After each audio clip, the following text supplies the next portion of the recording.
مساء الخير يا أحلى متابعين بكل المجرة، وكل عام وأنتم بخير، وإن شاء الله بالعادة عليكم بالصحة والسلامة. اليوم رح نعمل مع بعض معمول الشامي السوري الشامي بالطحين بكل تفاصيله بكل أسراره. بعتذر منكم تأخرت عليكم بتنزيل الطريقة، بس والله ظروف يعني كانت واليوم لحتى صح لي ساويهم وصور لكم إياهم. أنا هون عندي طريقة المعمول الصحيحة 1000000%. لا تمشوا الفيديو لأنه كل تفصيلة بالفيديو مهمة جدا. وإذا هالوصفة حبيتيها فوتي على صفحتي وتابعيها، أنا مطبخ دلال كل شي حتلاقي فيها.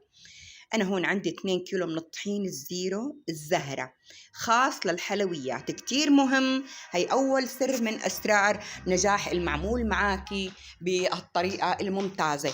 نختار الطحين الصح، لا تجيبي لي طحين متعدد الاستعمالات وتقولي لي والله المعمول ما زبط معي. لا، بدك تختاري المعمول الخاص بالحلويات.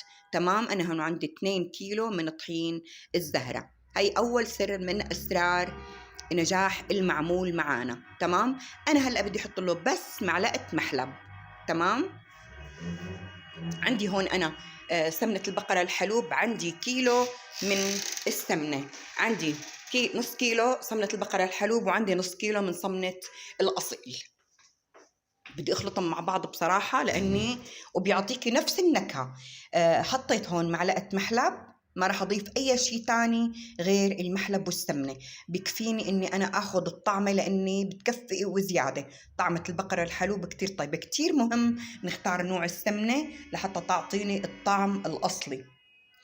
انا هون عندي هلا خلطت النواشف مع بعض. خلطت يعني انه الطحين مع المحلب مزبوط، وبدي اعمل هيك حفرة صغيرة لحتى انزل فيها السمنة.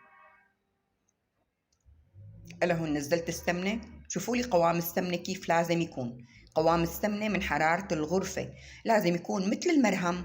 كانوا بالأول يحموا السمنة كتير كتير ويحطوها يضيفوها فوق الطحين، هذا الشي غلط. لا، لازم السمنة تكون بدرجة حرارة الغرفة. شايفين هيك لازم تكون معي بس.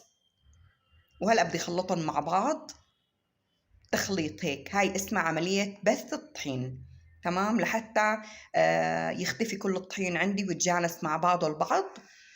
ضل هيك بس فيها لحتى يختفي كل السمنة.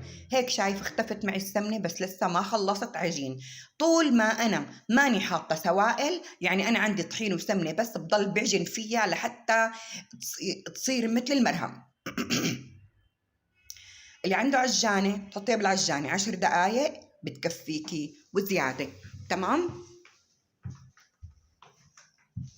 بس اللي ما عنده عجانة، أنا هون عجنتها، هون ضليت أعجن فيها. نزلتها فوق رخامة لحتى أتحكم أعجن فيها. قسمتها بالنص وضليت أعجن فيها لحتى صارت مثل المرهم. شايفين ليك طلع كيف القوام؟ هيك لازم يكون. تمام. لا تقولي لي طرية، لا هي ما أنا طرية، لأنه هي نحن عجننا طحين وسمنة بالضبط. هيك لازم تطلع معاكي. تمام. لأني هلأ أنا بدي أحطها بالبراد 4 ساعات. عرفت علي كيف؟ لحتى تبرد وتنفش القمحة مزبوط. أنا قسمتهم قسمين وحطيتهم بصينيتين. تمام. ليش؟ لأنه بس بدك تطالعيها من البراد رح تكون محجرة ورح تعذبك كتير كتير لما بتكون مجبلة فوق بعض البعض. لذلك أنا حطيتها بصينية مسطحة، قسمتهم على قسمين وحطيتها بصينية مسطحة مثل هاي لحتى يسهل علي لما طلعها من البراد فكها من التحجير اللي هي فيه. وهذا هيك أصولها. هلا عندي القطعة الثانية هي رح أعجنها. تمام. وهيك لازم تكون هذا القوام تبعها نفس الشي. شايفين مثل المرهم. اوعك تمشي الفيديو، اذا مشيتي الفيديو اي تفصيلة من تفاصيل الفيديو رح تروح عليكي. تمام. هلا كمان بدي اجيب الصينية الثانية وبدي احطها بقلب الصينية، وبدي دخلهم على البراد 4 ساعات على الأقل. إذا أنت مستعجلة ساعتين بكفوا، بس الأفضل إنك أنت تعجنيها قبل بوقت وتحطيها بالبراد. صبايا أنا هون هلأ في هون المقطع هاد ما قدرت أحذفه لأنه إله كمال، إله كمالة. رجعت صورت العجنة مرة تانية. فكرت حالي نسيانة إنه صور لكم العجينة قبل ما نحطها القسم الثاني. بس لا، هذا التصوير يعني إنه بقلب الفيديو الثاني. معليش بعينكم الله تتفرجوا عليه. نفس العجينة هي نفسها ما اختلفت، بس أنا مصورتها مرتين أو نزلت الفيديو مرتين. تمام. هلأ بدي حطها بالصينية، هي نفسها دخلهم على البراد. تمام. هلا عم فرجيكم نفس الطريقة هيك، دخلهم على البراد لحتى يضلوا 4 ساعات وتفتح معي. شايفين هيك نفسها هي.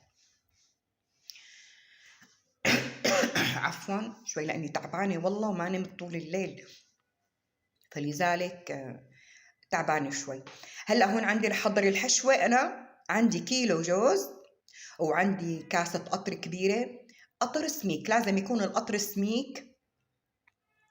طبعا لطريقة تحضير القطر السميك بنحط كاستين سكر مع كاسة مي وحدة، وبنحطهم على نار هادية، وبنحط عنهم شوية حمض الليمون أو عصرة ليمونة. هلأ هون عندي فوق الجوزات أنا عندي مستكة، معلقة مستكة صغيرة طحنتهم مع معلقة سكر، حطيتهم فوقهم، وبدي أحط معلقة ونص ماء زهر. صراحة هو الماء زهر اللي بيجيب طعمتها طعم الجوز. وهلأ بخلطهم مع بعض وبحط لهم معلقة سمنة كبيرة وبعجنهم مع بعض لحتى تتماسك معي بهالطريقة. أنا بدي أعجنها، بدي كبتلها مع بعض أو كونها مع بعض لحتى تصير معي قطع صغيرة لحتى أقدر أو تساعدني بالحشي.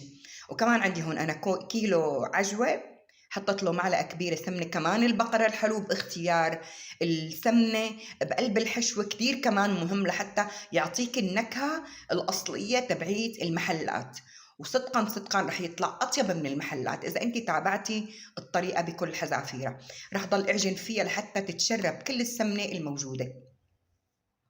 طبعا كمية السمنة حسب كمية العجينة. انت أنا كيلو هذا حطيت له معلقة سمنة كبيرة وكورتهم بهالطريقة كور صغيرة أو دعابيل صغيرة مثل ما بيقولوا، وحطيتهم على جنب.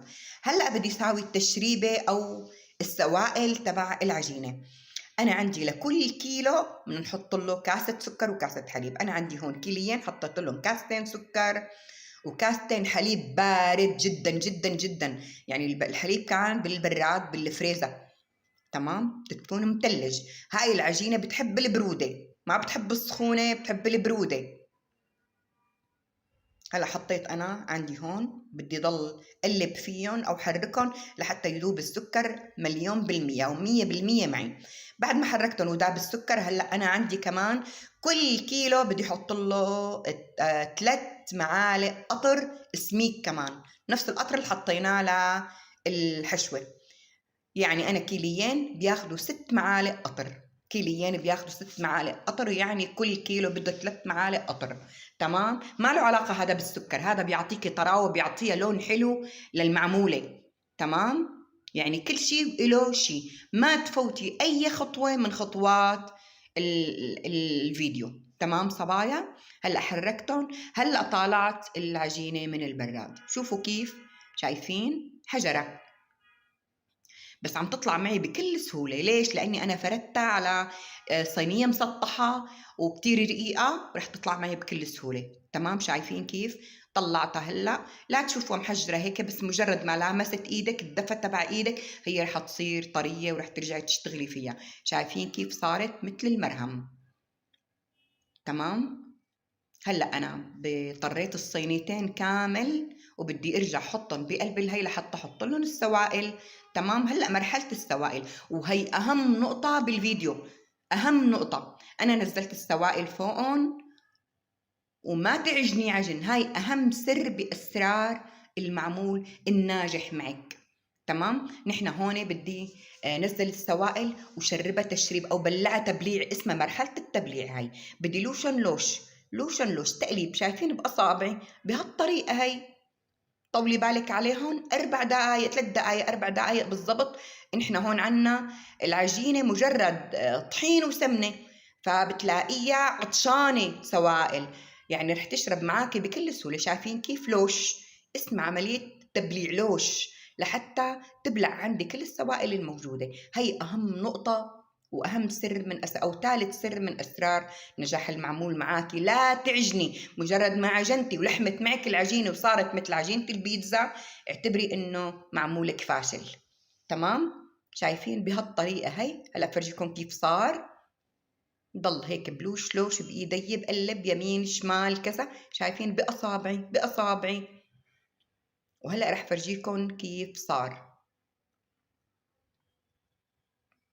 شوفي كيف صار معي 100%. أخذت العجينة حطيتها بإيدي، شايفين بطلت تطلع عجين على إيديكي. تمام. بنفس الوقت ما أنا عجينة مثل عجينة البيتزا دابقة، لا، هي عجينة ممتازة هيك بتكون مفرفطة فرفطة.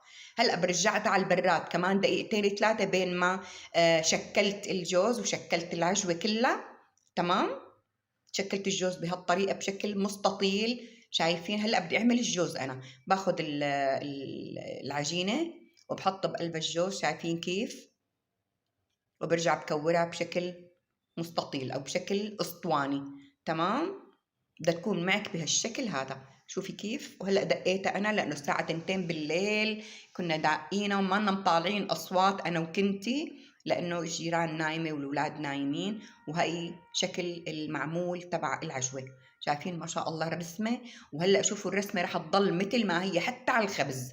تمام. بعد ما شكلتهم هلا وحطيتهم بالصواني بدي ارجع رجعهم على البراد. وهي نقطة كتير مهمة، ما تخلي ابدا الصواني برا لحتى ما تشوب. هاي العجينة قلت لك بدها نار باردة، بدها قصدي جو بارد. وهلا بعد ما خبزت المعمول، اول ما تطالعه هو ساخن. كمان اهم نقطة بهي، بدك تكوني عندك شوية سمنة من البقرة الحلوب. باخذ هي الريشة وبدهنهم دهن بسيط. كل معمولة بمعمولتها. بتضل معك طرية وبتغب السمنة، سمنة البقرة الحلوب، وبتعطيكي طعم رائع جدا جدا. شايفين هي المعمولات الضوء ما واضح ابدا ابدا. شوفوا من بعيد كيف لما عم اقرب على الكاميرا فعم ما عم تعطي. هلا بتبين معاكم بمعمولة العجوة. شايفين ما شاء الله. شايفين الرسمة ما راحت ابدا، ضلت محافظة على وضعها، محافظة. وشو ما بقدر اوصف لكم الريحة بتغوب القلب يا جماعة، عن جد بتغوب القلب. الجارة دقت علي قالت لي شو عم تعملي؟ يعني الريحة فاحت بكل البيت، ريحة المعمول. كل عام وانتم بألف خير. وهلا رح اقسم لكم. شايفين الرسمة ما شاء الله. هدول صغار هيك حطيت لهم شوية سكر ناعم فوقهم، هيك اولادي بحبون. وهي ما حطيت الا. شايفين كيف. هلا اطلعي على العجينة كيف رقيقة ما شاء الله. ان شاء الله كل عام وانتم بألف خير.